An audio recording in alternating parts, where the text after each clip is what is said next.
हम अतिथियों का स्वागत कर रहे हैं। श्यामा परिवार आज हमारे मध्य उपस्थित अतिथिगण का बहुत बहुत स्वागत करता है, अभिनंदन करता है। आज हम सब यहाँ एक विशेष प्रयोजन से एकत्र हुए हैं।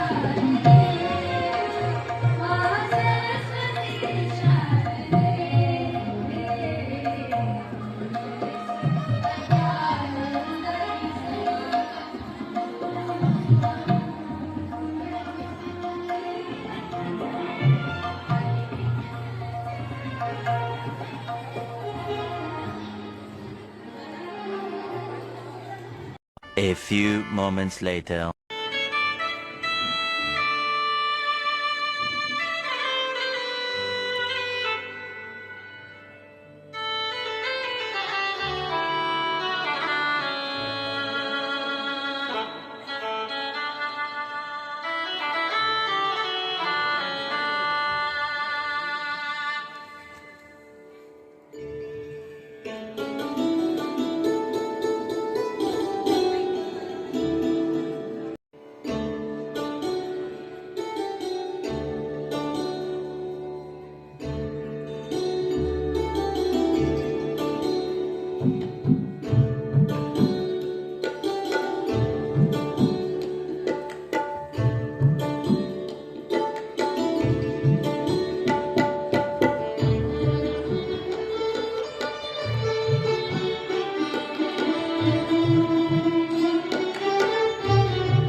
Two hours later.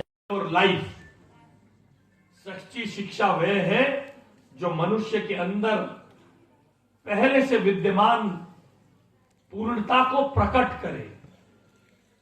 And I quote, education is the manifestation, yes, education is the manifestation of perfection already present in a human being.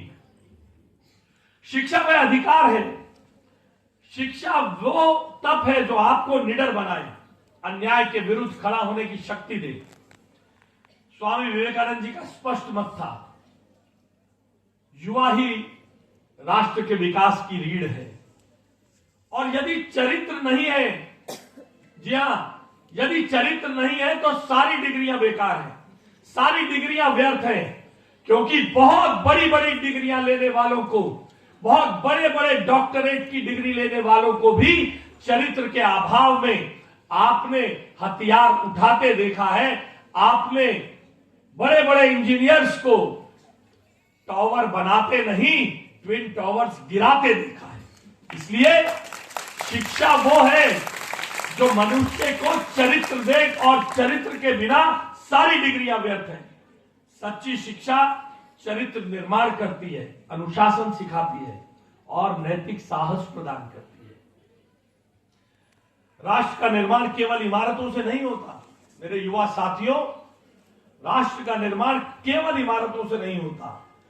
National integration, national reconstruction begins with individual character building. यदि आप सत्यनिष्ठ हैं, यदि आप सत्यनिष्ठ हैं से मेरा अर्थ है, यदि भारत का हर युवा सत्यनिष्ठ है तो भारत सत्यनिष्ठ है। यदि आप भ्रष्ट हैं, यदि भारत का युवा भ्रष्ट है तो भारत कमजोर है।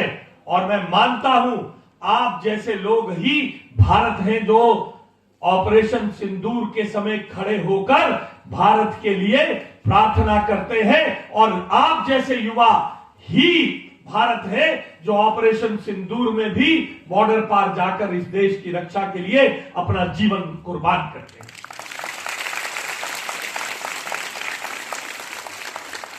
स्वामी विवेकानंद जी को कमजोर युवा स्वीकार नहीं थे, उनको कमजोरी कतई बर्दाश्त नहीं थी। वे कहते थे, नायमात्मा बल हीनेन लभ्य। उन्होंने युवाओं को ललकारते हुए कहा, I quote, what we want is muscles of iron and nerves of steel. आज मुझे आप सभी छात्राओं की आंखों में वही तेज दिखता है। आप अबला नहीं सबला हैं। स्वामी जी ने कहा था, एक पक्षी एक पंख से उड़ नहीं सकता, उसी तरह समाज अपनी बेटियों को पीछे छोड़कर आगे नहीं बढ़ सकता। इसलिए मैं मानता हूं आप ही राष्ट्र शक्ति है। श्यामा प्रसाद मुखर्जी कॉलेज में खड़े होकर डॉक्टर मुखर्जी को अगर मैं नमन न करूं तो मेरी वाणी पूर्ण नहीं हो सकती। ये वर्ष उनकी 125वीं जन्म जयंती का वर्ष है। वे केवल राजनेता नहीं थे, भारत की अस्मिता, राष्ट्रवाद, लोकतांत्रिक मूल्यों के प्रतीक थे। उन्होंने स्पष्ट कहा था, एक देश में दो विधान, दो प्रधान और दो निशान नहीं चलेंगे। उनका जीवन त्याग, संघर्ष, राष्ट्र के प्रति पूर्ण समर्पण का उदाहरण था, जो आज भी एक अखंड और आत्म